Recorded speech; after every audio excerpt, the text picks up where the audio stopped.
Okay, ita meksist good day. It is noon or so on Sunday, last day of January 31st, 2021, in the lunar cycle Gato.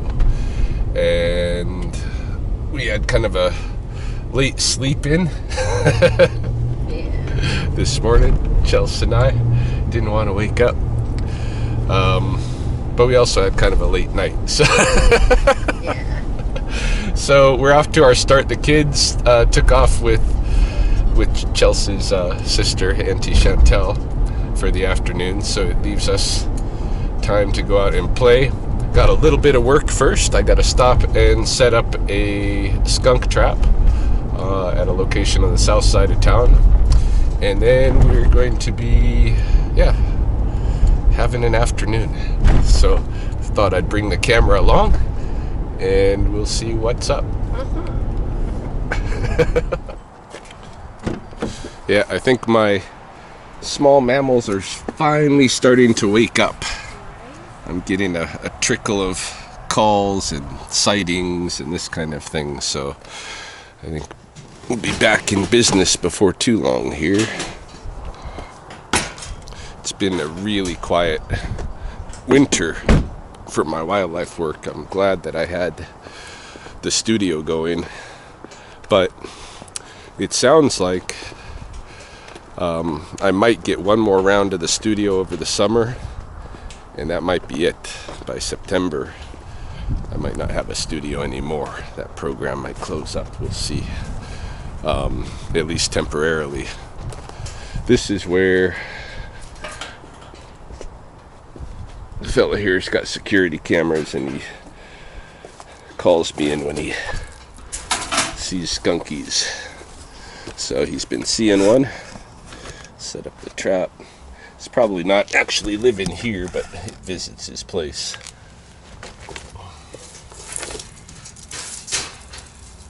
Baited with the raw egg, uncooked, because in these neighborhoods here, lots of cats and such, and you don't want it catching the cat. Ideally, not that it would hurt the cat or anything, but skunks tend to go more for the raw egg than a cat would. Any case, hopefully by tomorrow morning or the next, we'll be visiting here and moving our first skunk of 2021. Off to our next place.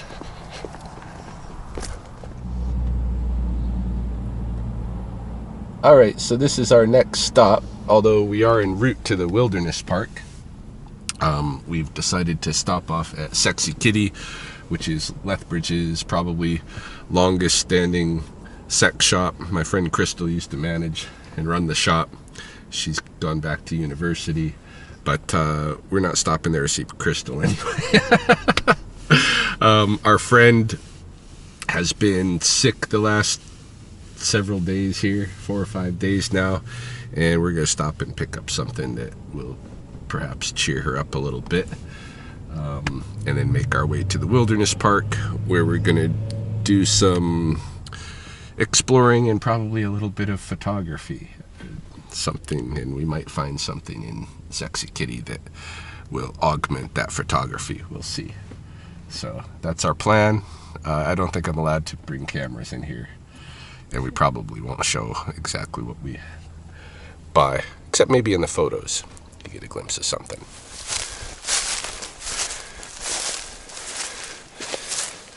Making our way into the most mature stand of cottonwoods here in the wilderness park. A little bit off the beaten trail for our photo endeavors. Look at this little collar she's got. Hey. Courtesy of Sexy Kitty.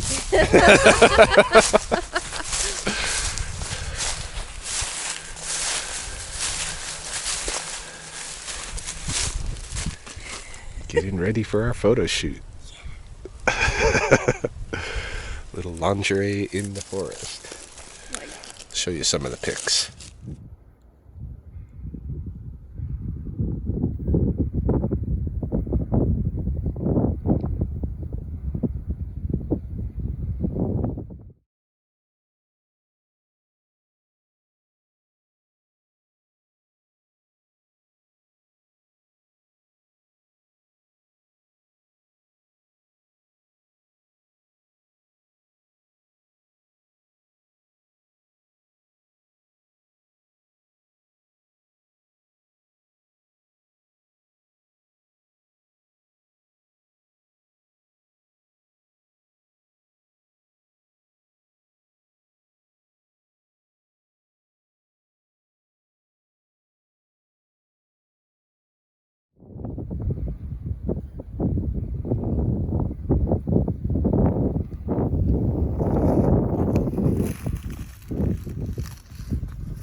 Okay, we are now transitioning into day 2 of this video.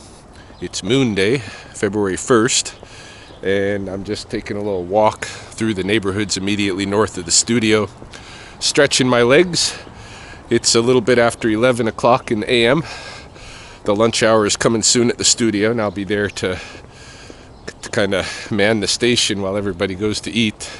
This morning my big mission was to go out and find marble slabs for our leather work, which I did. I dug out of a dumpster behind a place where they cut out sinks from granite and marble and such. So got what we needed, and I have a skunk trap to set on the west side. As you can see, the business is starting to pick up a little bit, but I'll do that after lunch.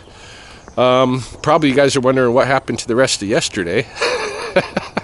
And there's not much to tell.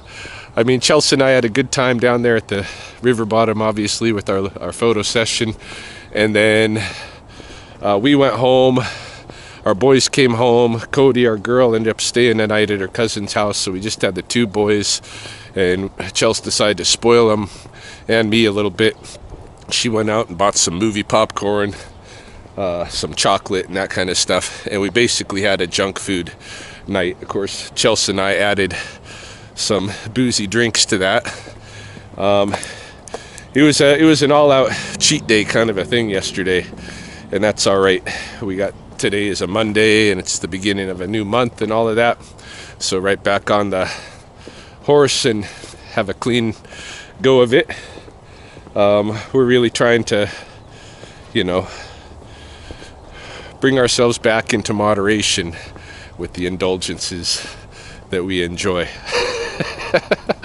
But I don't think we're gonna have any problems, getting there, because we're both feeling good these days. Things are happening. There are updates that I'm sure I'll soon be making here on YouTube. We're just not quite ready for it yet, but Chelsea and I have some updates, some things we want to share at some point. And that stuff that we're going to talk about eventually is giving us a lot of good energy these days. So I'm feeling very positive, far less kind of, still trauma shocked and stuff like that.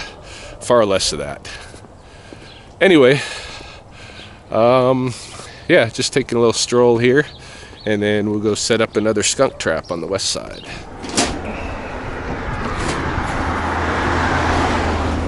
My no leaning challenge for the year is going pretty good, a month in. It's definitely not habitual yet. I find myself, especially late at night, doing a lot of leaning on the table and stuff like this, but most of the day I'm pretty conscious of it. Even at night I'm conscious of it, and I usually check myself. So these folks here have a skunk living right under their concrete step here, which is kind of typical, very typical skunk abode in the city of Lethbridge. It's always under a concrete pad usually, or a shed or something like that, often the steps. So I'm going to set a trap here in their front planter and see if we can't catch their skunk up. He had video of it last night that he sent me, kind of late at night, so I'll show you a little clip of that video.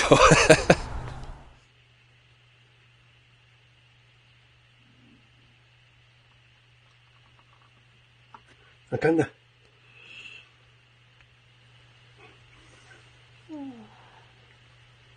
Aquí. ¿Lo pueden ver? Sí.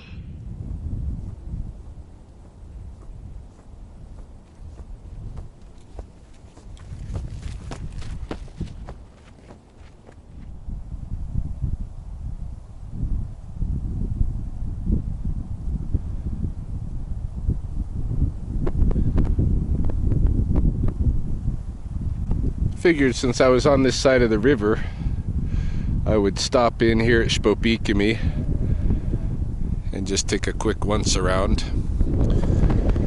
It's a really warm day, despite this wind, which you can probably hear, if you can even hear me over it. It's about 13 or 14 degrees Celsius, very comfortable. Almost t-shirt weather if it wasn't for the wind. I could go t-shirts, but it would just be a little bit of discomfort, a little bit of chill. I'm barefooting. I've never experienced, in the couple of decades that I've lived here, I haven't experienced a warm winter like this. This is quite unusual. There's no open water at the Beaver Lodge, but they had open water. I wouldn't have been surprised. They had it most of the winter.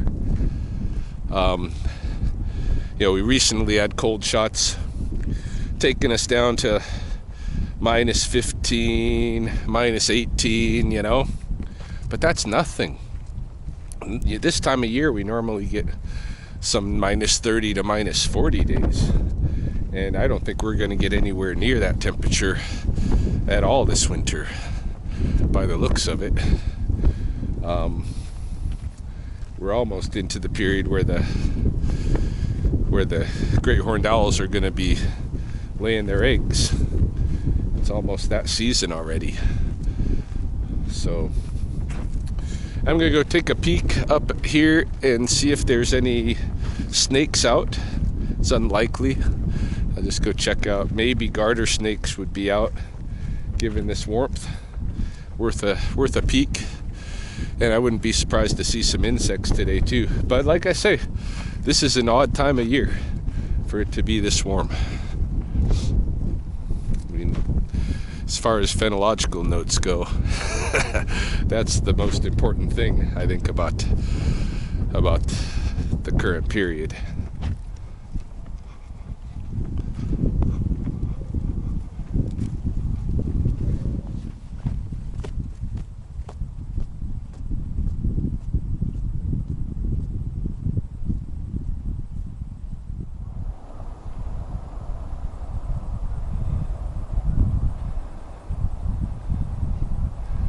Quite the view we have from here.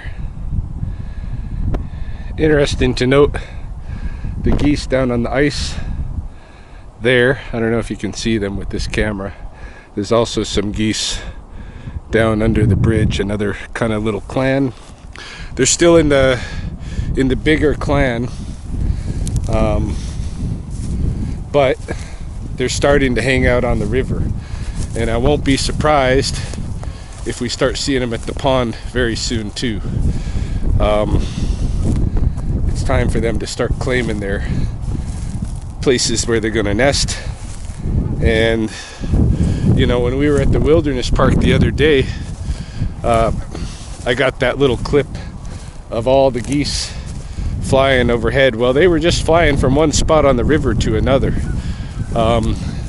Normally during the day in the middle of winter at this time, they would mostly be going up to the stubble fields, the farm fields, and eating. But I think they're already transitioning, like I say, to their kind of nesting mindset. So the family clans will go back to their areas, which I have a pet theory that those areas are matrilocally marked, right? They're like, they go back to the places where the women go back to the places where they were born and where they nest. And it's the men the ganders, I think, who go to live with new matrilocal clans. Hey, I don't know. This is all kind of conjecture, but it's stuff that Mahoney and I had come up with, just observing behavior at the pond and the kind of the similitude of behavior between the females, whereas the male behavior really was widespread, as to whether one gander would be a really good, strong, defense-minded husband or not, or just flake out and leave his missus to the wolves, so to speak.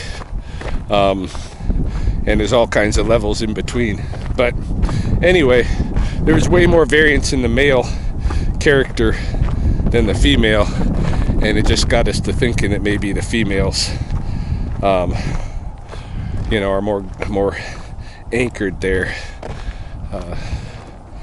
that their connection is stronger, and that they're all family. I don't know. Any case, no snakes. Didn't see head or tail. So I'm gonna head back to the studio now, see what's shaking over there.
I'm reminded, walking up this way, that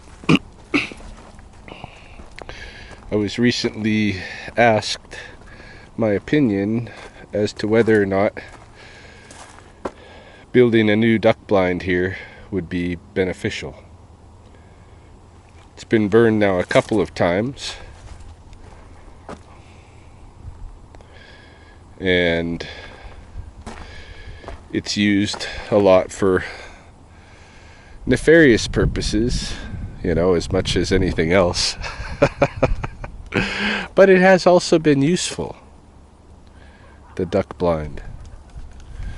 I've certainly stood behind it and used it as a shield to observe waterfowl behavior and stuff plenty of times. So I don't know what to recommend. I guess I would like to see it. I guess I would like to see it replaced. And part of me says, well, it's burned not once but twice, which is a sign, that it shouldn't be here.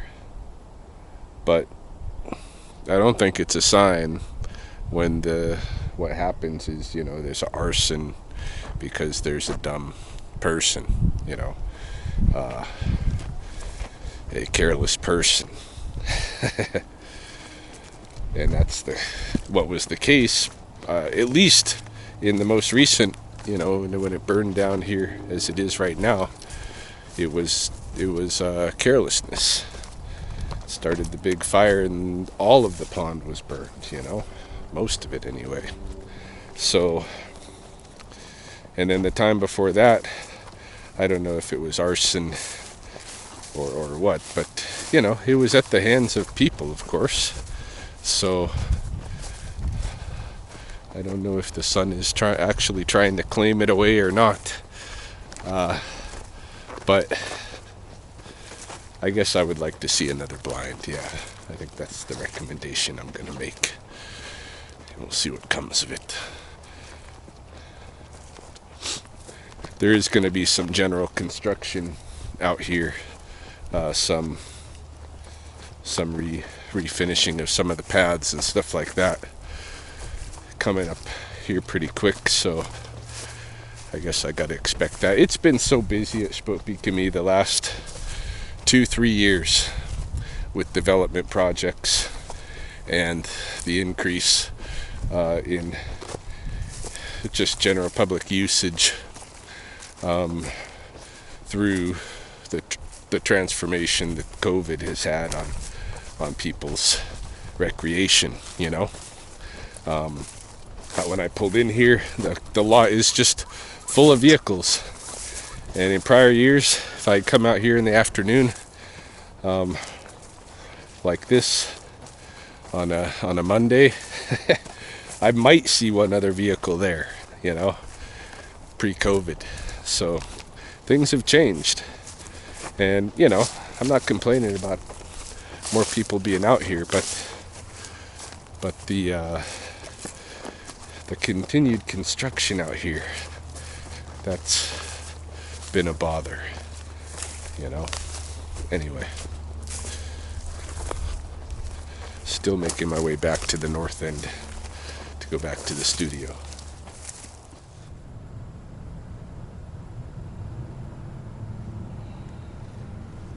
Our tropical corn plant is looking a lot healthier. It was sitting over here in this kind of colder corner and not liking life as much.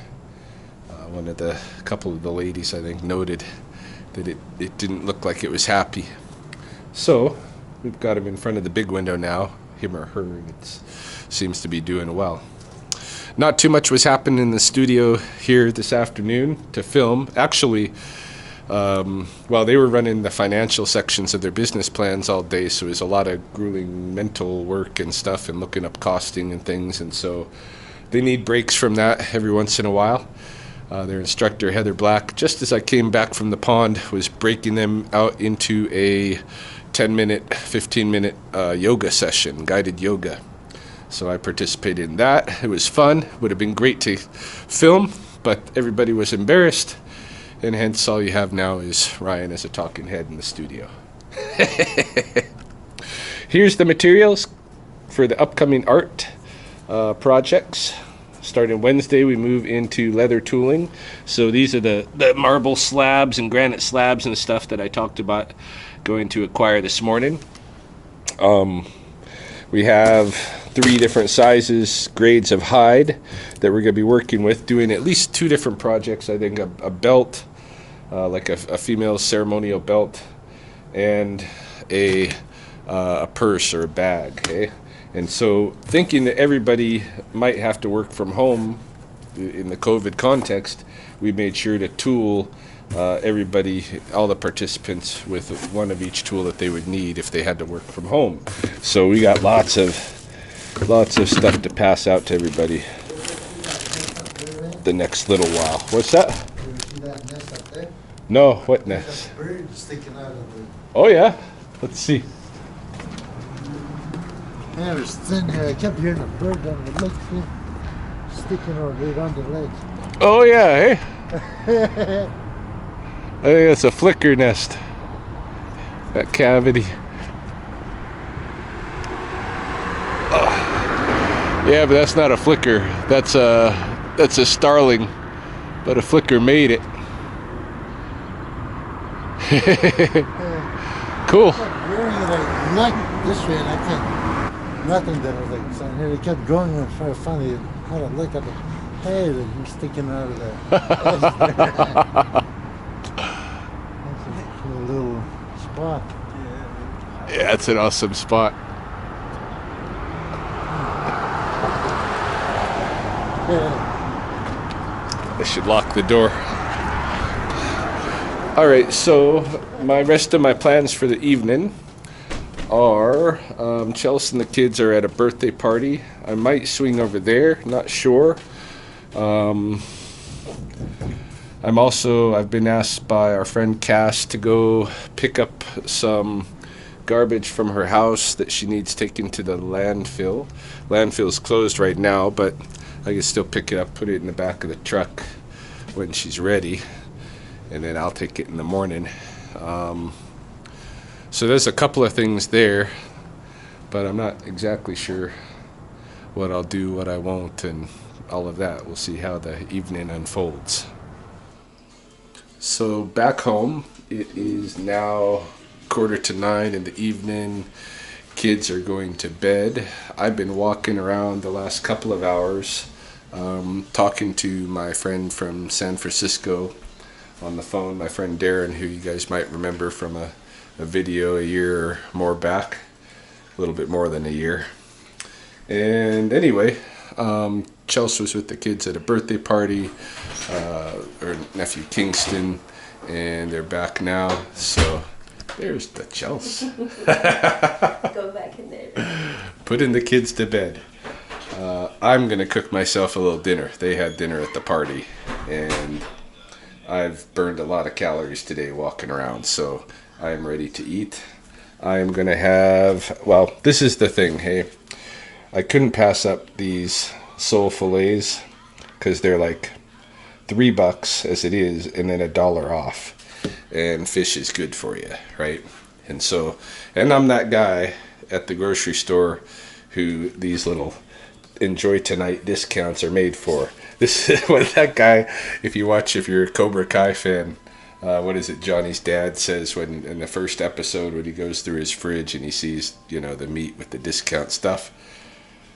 You're eating bad meat, boy. Something like that. I'm the guy that eats bad meat. Anyway, I'm going to turn this into fish tacos. So I got some panko here. I'm going to cut this sole up, roll it around in the panko a little bit, fry it, and then I've got, regular coleslaw and tortillas, little Thai sweet chili sauce to top it off. Should be yummy, yummy, yummy. I'll show you the results.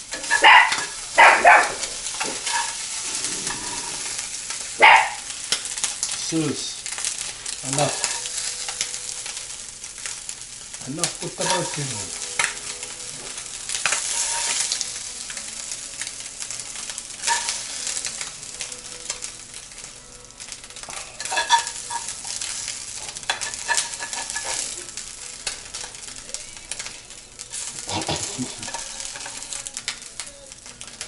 I think my fish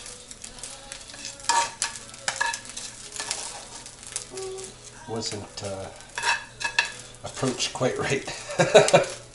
My sole fillets fell apart, and it's like basically little bits of fish scrap with burnt panko around it. But that's okay, because all you need is some sweet chili sauce and the flavor will be all right. That's what I'm hoping anyway. Ryan's homemade, kind of nasty looking fish tacos. Well, can't win them all. But it probably tastes alright. We're gonna try. I'm almost done my first taco. Verdict is obviously in. These are good. Gotta admit, the sweet chili sauce brings a lot of that goodness to it. Along with the crispiness of the coleslaw and all that stuff. You don't even notice that the fish is all weird and kind of flaked apart and all of this. Every once in a while you hit a bit of panko that's just a little too dark, crispy. You get that bit of charred flavor. But all in all, I think it's a win. I'm enjoying my dinner.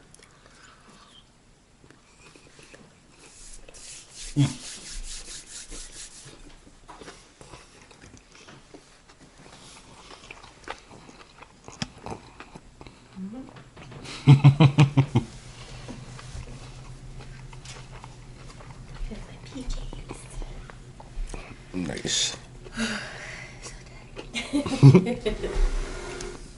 All right, I'm shutting her down. So that's a 2-dayer in the books.